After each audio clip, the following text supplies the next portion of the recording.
how to make this from this.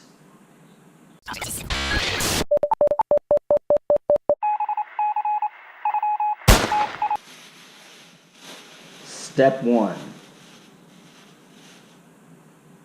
Protecting your liner and pads. You're going to start with the trash bag and just stuff it in there, stuff it inside the helmet, and with some painter's tape, I'm going to go ahead and seal the edges to do a full protection of the entire inner lining of the helmet.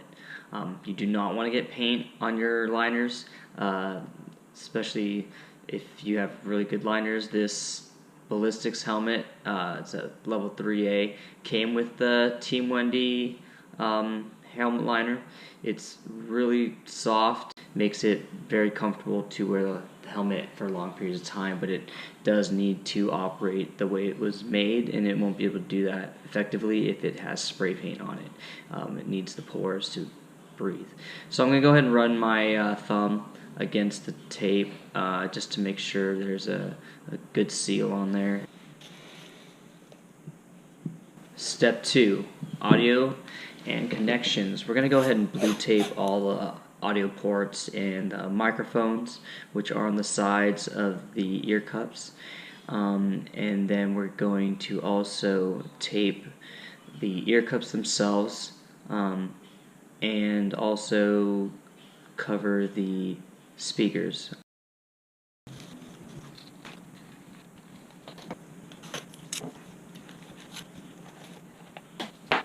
Step 3 is making the pattern. I'm going to use part of this laundry bag, which has done a good job making good patterns on my rifles and my airsoft equipment.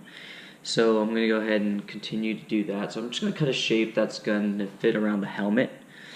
So I'm going to put this on, but then I see these pieces of weeds that are all dried up, and I figured this will give it another dimension of depth, or appearance of depth with the paint.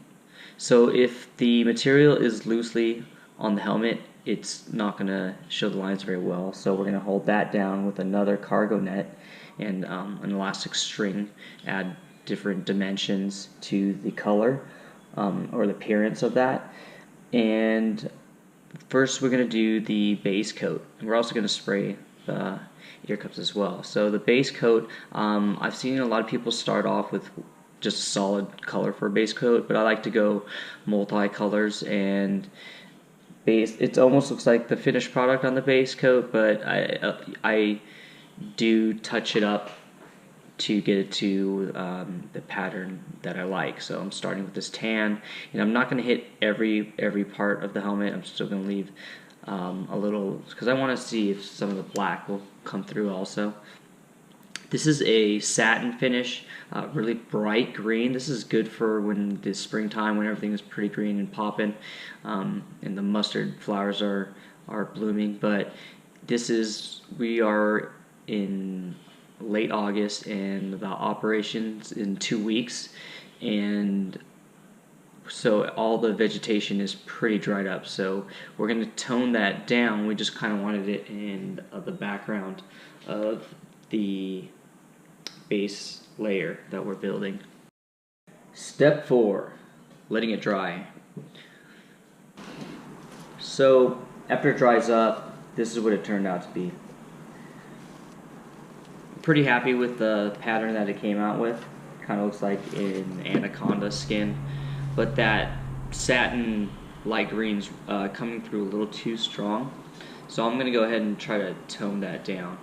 I'm going to start by using the larger grid cargo net first, and put the laundry bag on the outside, give it the second layer a different kind of dimension or look to it. Still keeping the weeds on the inside. Those will give us that'll break up the uniformity of the patterns or the materials that we're using, and just start dusting it with the different paints, different browns, tans, and a dark green. Try to get a lot of that bright green, try to tone down. You'll still see a little bit a little bit of it pop, and that'll break up the pattern and give it a little bit more depth to it. But this is what it's looking like. So I found these weeds on the side of the dog run, and I'm just gonna slide it through, so it's pretty windy, and the wind's blowing them all over the place. And that would also, these will also give it another layer. See what it looks like. So we're just gonna go ahead and keep dusting it with the different shades. And that's it.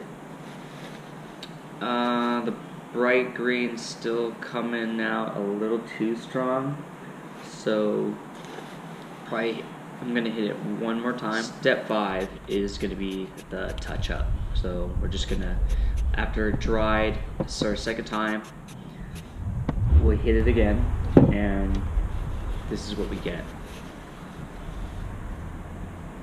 Pretty happy with it. Again, if you could keep on going, keep on doing this, it will wear down, and I do like the wear down look, but this is, you know, brand new paint on a brand new helmet.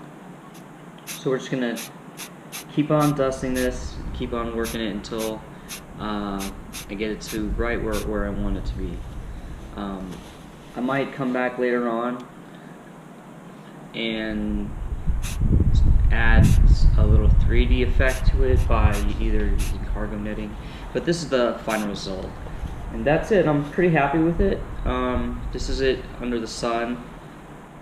This is it inside. This is the final product. I hope you like it. If you're interested on the other equipment that's on the helmet, the IR light, the cups, and everything, just subscribe, and I'll be putting out that video in about a week. Thanks for checking it out.